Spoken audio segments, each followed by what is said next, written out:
2026 সালের 2 আগস্ট জামালপুরের মেলান্দহে হালিমা খাতুন নামের এক নারী মারা যান। কিন্তু দাফনের প্রায় 12 ঘণ্টা পর তার স্বজনদের মধ্যে সন্দেহ তৈরি হয় তিনি হয়তো এখনো জীবিত আছেন।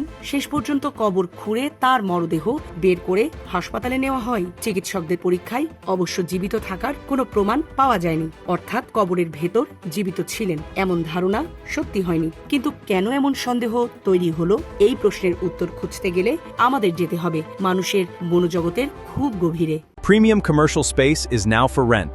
Featuring ample parking and excellent accessibility, this 4,200 square foot space is ready. Elevate your business and call us today. প্রিয় মানুষকে হারানোর পর স্বজনেরা অনেক সময় বাস্তবতাকে সহজে মেনে নিতে পারেন না। বিশেষ করে মৃত্যু যদি আকস্মিক হয়, তাহলে মস্তিষ্ক বারবার সেই মানুষটিকে ফিরে পাওয়ার সম্ভাবনা খুঁজতে থাকে। মনে হয় হয়তো ডাক্তার ভুল করেছেন, হয়তো তিনি এখনো বেঁচে আছেন, হয়তো শেষ নিঃশ্বাসটা আসলে শেষ ছিল না। কখনো মৃত মানুষকে স্বপ্নে দেখা, তার কণ্ঠস্বর শুনতে পাওয়ার অনুভূতি কিংবা তাকে আশেপাশে উপস্থিত মনে হওয়াই শোকের স্বাভাবিক অভিজ্ঞতার অংশ হতে পারে। কিন্তু বাংলাদেশের বিভিন্ন এলাকায় এ ধরনের অভিজ্ঞতার সঙ্গে অলৌকিক ব্যাখ্যাও যুক্ত হয়ে যায়। কখনো বলা হয় কোনো মৃত ব্যক্তি স্বপ্নে এসে জানিয়েছেন তিনি জীবিত আছেন, কখনো বলা হয় কবর থেকে সুগন্ধ বের হচ্ছে, আবার কখনো কোনো অদৃশ্য সত্তা এসে নাকি খবর দিয়েছে কবরের ভেতরে থাকা মানুষটি আসলে মারা যাননি। এমন বিশ্বাসের একটি গল্প 2026 সালে ভোলার একটি ঘটনাকে ঘিরেও ছড়িয়ে পড়েছিল বলে দাবি করা হয়। সেখানে এক তরুণীর মৃত্যুর পর স্বজনেরা কবর থেকে সুগন্ধ বের হওয়ার কথা বলেন এবং স্বপ্নে মৃত তরুণীকে জীবিত অবস্থায় দেখার দাবি করেন। পরে কবর খুঁড়ে মরদেহ পরীক্ষা করার ঘটনাও সামনে আসে। কিন্তু কোনো মানুষের কবর থেকে সুগন্ধ বের হওয়া মানেই যে সেটি অলৌকিক কোনো ঘটনা, তার বৈজ্ঞানিক ভিত্তি নেই। মৃত্যুর পর দেহে স্বাভাবিক পচন ক্রিয়া শুরু হয়। এই প্রক্রিয়ায় বিভিন্ন গ্যাস ও রাসায়নিক পদার্থ তৈরি হয়, যার গন্ধকে মানুষ নিজের বিশ্বাস ও মানসিক অবস্থার কারণে ভিন্নভাবে ব্যাখ্যা করতে পারে।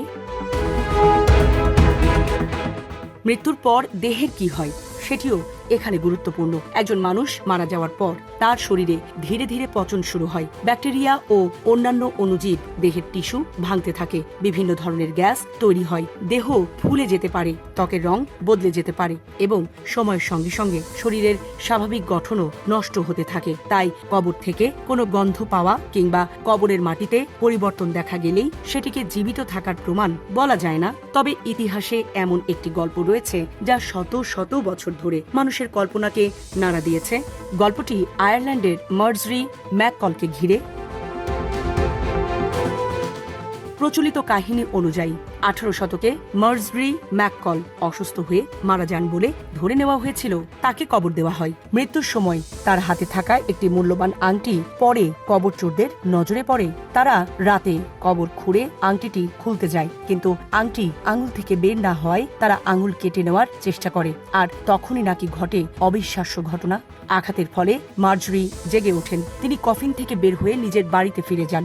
রাতের দরজায় স্ত্রীকে জীবিত অবস্থায় ফিরে আসতে দেখে তার স্বামী এতটাই আতঙ্কিত হয়ে পড়েছিলেন যে সেখানেই তার মৃত্যু হয়। পরে মার্জরি বহু বছর বেঁচে ছিলেন এবং স্বাভাবিক মৃত্যুর পর আবারও তাকে সমাহিত করা হয়। আজও তার নামের সঙ্গে জড়িয়ে আছে সেই বিখ্যাত বাক্য লাইভড ওয়ান্স বিউরিড টুইস, অর্থাৎ একবার বেঁচে ছিলেন, দুইবার কবর দেওয়া হয়েছিল।